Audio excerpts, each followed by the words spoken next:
But here we are on Thanksgiving Eve, heading to work. The roads are a mess.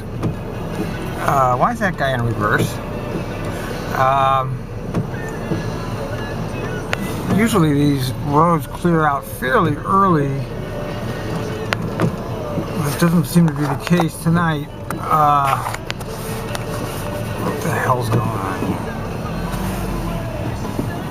A mess as usual. But we can get around it here. Yeah, the highways are all jammed up. It is 5 o'clock, of course. But sometimes these holidays, people clear out early. I mean, you know, there's a huge mess early, like from 2 to 4, and then it's cleared, but not today. Well, it's raining, you know, and Portlanders can't drive in the rain, even though they live in the rain 9 months out of the year. They don't know how to drive in it. That's a little bit problematic. What is he doing? Why are you not going? Oh, there's somebody in the street, that's why. I'm going around this way. Because I don't like that intersection over there.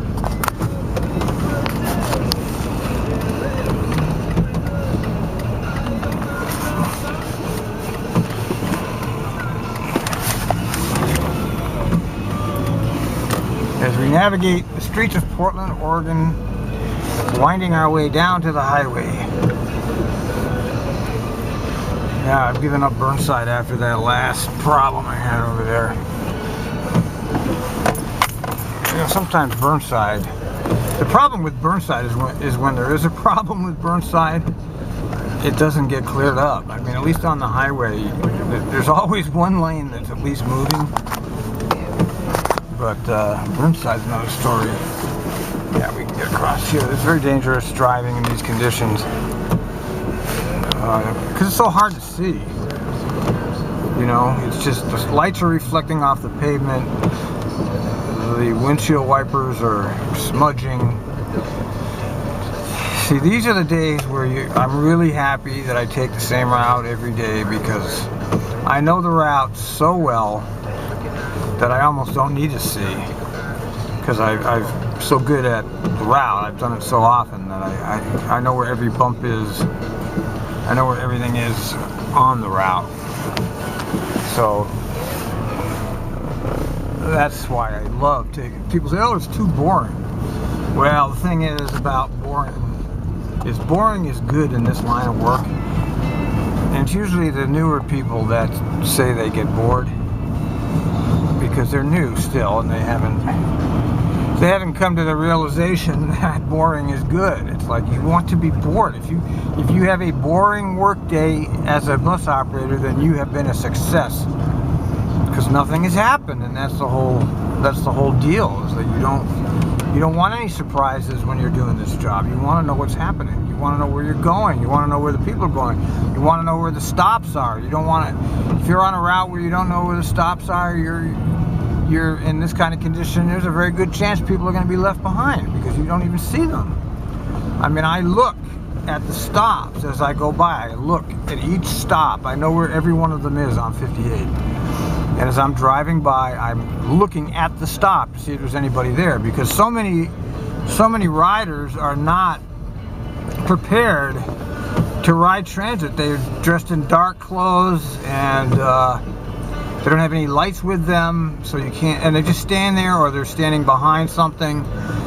But when you know where the stop is, you look over at the stop and you can see people that you wouldn't ordinarily see if you weren't looking in that direction. You wouldn't see them at all. But since you're looking that way, you're looking to see if you can see anybody. You know what I'm trying to say. And that's the whole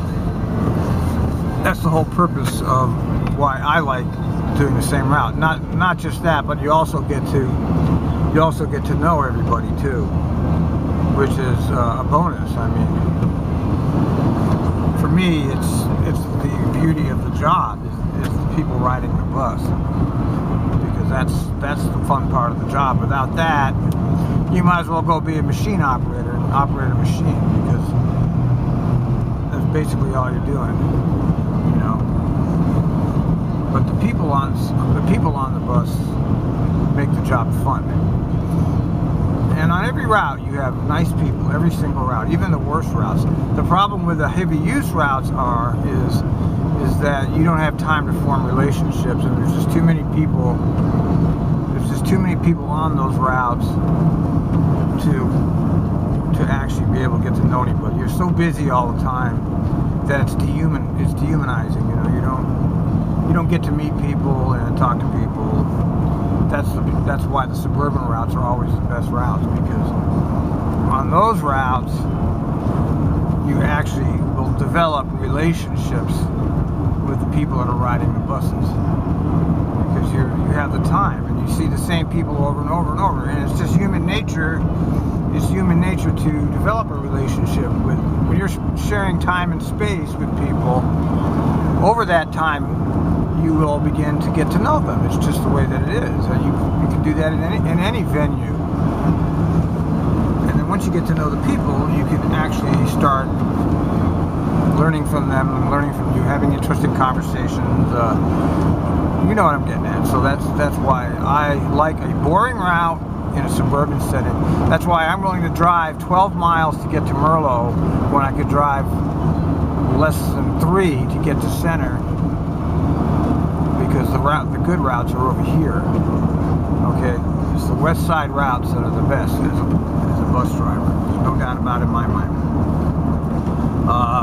Okay, on to other things. You know, we did listen to the board meeting. You know, one of the few operators that actually listens to the board meeting. People don't care about it, but I do, because I watch the politics here. I watch the trends here.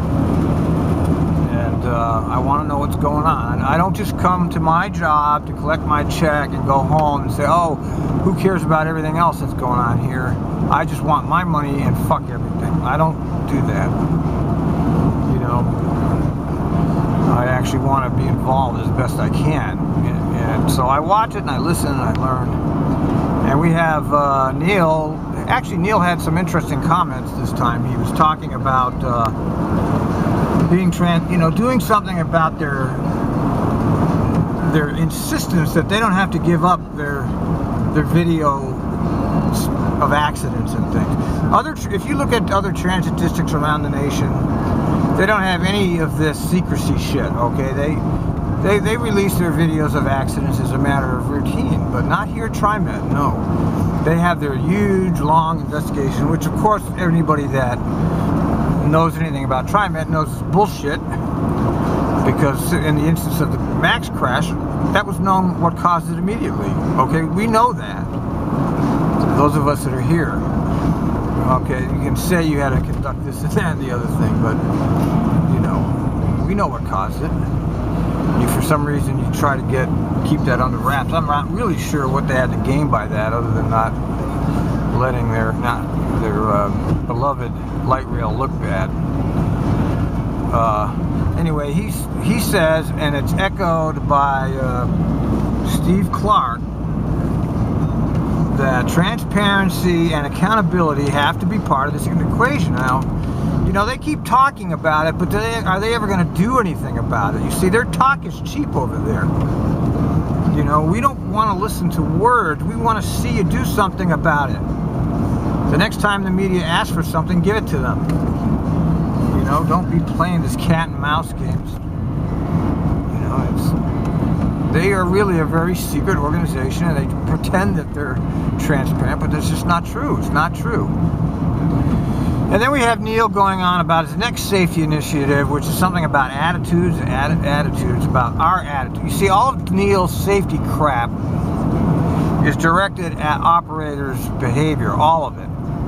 But Neil never addresses, and I keep saying it, and I say it over and over and over. Of course, it doesn't matter what I say, because they're not going to take anything I say and actually make any. They're not going to legitimize me, obviously. They're never going to allow that to happen. Where I'm actually a legitimate, person out here who has a valid point of view. No, that's never going to happen. I know that, and it's okay with me. I don't care. But as long as they have a inhuman system, see, he wants to know how attitudes will affect safety. Well, first thing that's going to affect your safety is a bad schedule. Okay, that's the main crux of safety. That's the main issue. I know you want productivity. It's important to have productivity. Blah blah blah. You want to get as much labor out of your human equipment as you can. You want labor. You know, you don't want to be paying me to sit around. You want me to be driving that bus. Well, there's a trade-off between paying me to drive that bus and sacrificing safety. There's a trade-off there. For example, let me give you a very clear example. When I'm in a downtown area, if there's plenty of time scheduled into my run, I will be running, okay, I hit my Goose Hollow point on time or even a little hot. But at each stop I get hotter because I have enough time at the next time point, which is at 5th and Jefferson. Now I'm running hot at each time point. So what is that going to make me do? That's going to make me slow down as I go through downtown because I don't want to be hot. You know, I don't want to be 3, 4, however many minutes. So it's an actual way to create a behavior that will be safe, because if you're operating hot, the drivers will begin to slow down. That is what you're going to get. You're going to get a slower, less determined operator, which is what you want. You want an operator who is not in a rush. Now, if I'm late, I'm going to rush. It's human nature. You know, we're programmed to get on time. That's just the way it is. You're talking about people that have been trained to try to, unless they don't care at all, or they're trying to pad their timesheets, which some operators do. You know, all they're interested in is padding their timesheets, so they will operate as slow as possible just so they can get extra money. And that's too bad that we have that problem here, but we sure as hell do. So they're looking at attitudes and all of that, but they're not looking at themselves. They won't look at themselves. They won't look at the structure, the long days, the split shifts. Split shifts are nothing but create tired employees. They won't look at any of that. It's always about us, you know. You listen to him talk, and you just want to throw something at him because he talks bullshit about it. They talk safety, but it doesn't mean anything because they're not addressing structural problems. And this is obviously intentional to keep responsibility pointed at us rather than them. But people like me will keep hounding them about it because we know their game. We know their game plan. You're not fooling me, and you're not fooling a lot of other people. Okay, now what else did he have to say? Well, Tiffany Schweitzer, you know, that Homer Williams' daughter, the developer who's on our board, has announced again that we're going to have fare cuts and fare increases and service cuts, and everything is on the table according to her.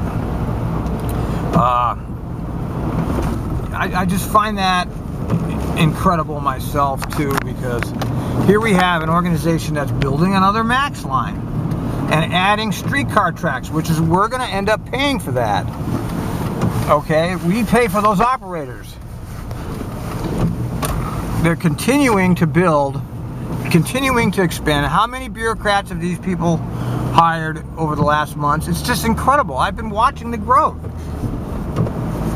They talk about service cuts and fare increases, but on the other side of the coin, they don't talk about management efficiency. They continue to have an inefficient and wasteful management structure and an operation that's completely dependent on overtime to run it. I mean, without overtime, they're not going to run these buses. Now, they haven't even figured out how to get this place running without overtime, and never mind trim down their expenses when it comes to management expense. You know, we have supervisors everywhere standing around. I mean, really, it's the height of hypocrisy to have to listen to this. Service cuts and fare increases, while at the same time, everything else just goes about its lazy way. We're not going to cut our management ship, but we're going to cut your stuff over here.